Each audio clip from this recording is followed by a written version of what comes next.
চৈতন্য বলতে, না জেঠা, তুমি আমার একমাত্র সম্ভব। তাহলে এনারা কে?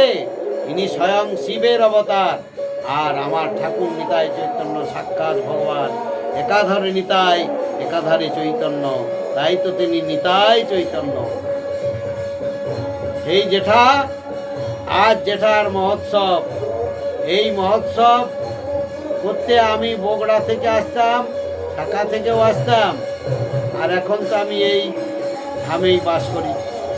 তাই আপনারা সকলে আমার ভুল ত্রুটি দূরে রেখে মহন্ত মহারাজের দিনে আসুন, সবাই প্রসাদ গ্রহণ করুন, হরিনাম করুন, আনন্দ থাকুন।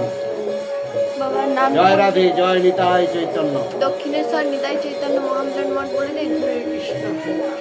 এই জায়গাটার, তার জন্য এই জায়গাটার নাম হলো শ্রী শ্রী দক্ষিণেশ্বর শ্রী শ্রী নিতাই চৈতন্য মহামিলন মঠ। শীত, গ্রীষ্ম, বর্ষা কোনো ঋতুতেই তার আসা বন্ধ ছিল না। যতই শীত পড়ুক তিনি শীতেও আসতেন, যতই বর্ষা হোক তিনি বর্ষাতেও আসতেন, প্রখর রৌদ্রেও তিনি, রাত্রে 11টার পর তিনি এই মহান্ত মহারাজের কাছে এলেই যেন কত জ্বালা জুড়াতেন, শরীরের সব জ্বালা যেন তার জুড়িয়ে যেত। মহান্ত মহারাজের কাছে নিজের কথা সারাদিন ব্যক্ত করতেন, এইসব সুখ দুঃখের গল্প করতেন, আর আধ্যাত্মিক জগতের কথা তো আছেই, গোপনে আলোচনা হতো। তাই আমরাও শাস্ত্রে দেখতে পাই যে অন্তরঙ্গ লয় করি প্রেম আস্বাদন, বহিরঙ্গ লয় করি নাম সংকীর্তন।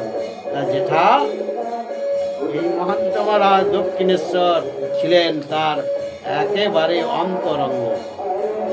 তাই অন্তরঙ্গ লয় তিনি প্রেম আস্বাদন করতেন। আবার ঠিক মানুষ যেই না ঘর থেকে বার হবে, রাত্রি শেষ হলো, ভোর 4টার আগেই তিনি এখান থেকে বার হয়ে চলে যেতেন, কেউ টের পেত না তাদের আলোচনায়।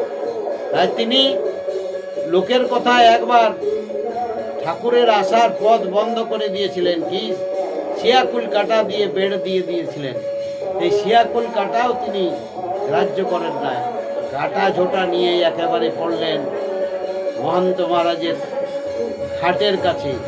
সামনে একটা হ্যারিকেন জ্বলছিল, হ্যারিকেনটা উল্টে গেল, আগুন লাগার উপক্রম। জেঠা কাঁদতে কাঁদতে বলল, আজ থেকে আর কারু কোথায় আমি কান দেব না, তোর আমার ঘরে কেন? বুক চাপড়ে বলল, এই বক্ষে তোর জন্য চিরতরে, চিরদিনের জন্য তোর জায়গা করা রইল।